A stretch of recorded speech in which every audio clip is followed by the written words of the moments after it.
Smartphone, laptop আর কৃত্রিম মেধার গল্পে বিভোর সমাজ।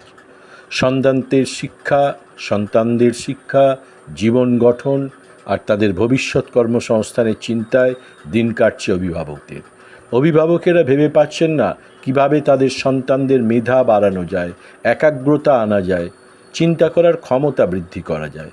অথচ হাতের কাছে রয়েছে এক অস্ত্র যা দিয়ে অভিভাবকেরা খুব সহজেই নিজেদের সন্তানদের ভবিষ্যৎ সুন্দর করে গড়ে তুলতে পারেন। কী সেই জাদু, কী সেই অস্ত্র? বই হচ্ছে সেই জাদু, সেই অস্ত্র যা দিয়ে একজন অভিভাবক অতি সহজেই তার সন্তানের মধ্যে 6টি গুণ সৃষ্টি করতে পারবেন আর সন্তানের ভবিষ্যৎ সুন্দর ও সুরক্ষিত হবে। মানবদেহের মগজ বা মস্তিষ্ক এক অজানা রহস্যে ঘেরা। বিজ্ঞান এখনও মস্তিষ্কের সব জটিল অংশ নিয়ে অনেক কিছুই জানতে পারেনি, কিন্তু বিজ্ঞান ক্রমশ এগিয়ে চলেছে। কম্পিউটার সায়েন্স আর কৃত্রিম মেধার যুগে সন্তানদের ভবিষ্যৎ কিভাবে সুরক্ষিত করতে পারে বই, তা নিয়ে অনেক অভিভাবকের মনে সন্দেহ রয়েছে। বই মানে সে আদিম যুগে থাকা, এখন কত আধুনিক ব্যবস্থা রয়েছে, তাহলে সেই বইয়ের যুগে ফেরত যেতে হবে কেন? মনে রাখতে হবে, মানব মস্তিষ্ক কিন্তু পরিশ্রম চায়, আর পরিশ্রম করলেই মস্তিষ্কের বিকাশ ঘটে, আর সেই ব্যায়াম বা পরিশ্রম দিতে পারে শুধু বই। কম্পিউটার সায়েন্স কিংবা কৃত্রিম মেধা মানব মস্তিষ্কের দ্বারাই সৃষ্টি, এদের দ্বারা মানব মস্তিষ্ক সৃষ্টি হয়নি বা হবেও না।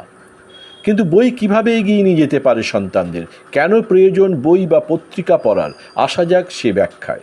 মানব মস্তিষ্কের জন্য প্রয়োজন 6টি বিশেষ গুণের, যা একমাত্র বই দিতে পারে। মানব মস্তিষ্কের ক্ষমতা হলো কল্পনার মাধ্যমে দৃশ্য সৃষ্টি করা, যার ফলে মানব মস্তিষ্কের বিকাশ ঘটে।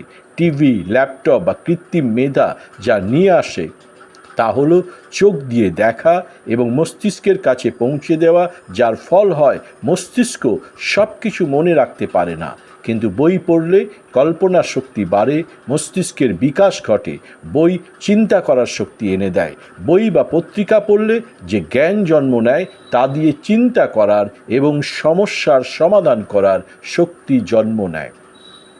তৃতীয় গুণ, বই সৃষ্টিশীলতা নিয়ে আসে, নতুন কিছু করার আগ্রহের জন্ম দেয়। বই পড়লে অজানার স্বাদ পেয়ে মস্তিষ্ক নতুন দিশা পায়, নতুন করে ভাবতে শুরু করে, ফলে মস্তিষ্কের বিকাশ ঘটে।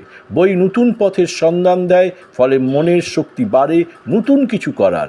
বই মানসিক যন্ত্রণা কমায়। বই মানসিক যন্ত্রণা কমায়।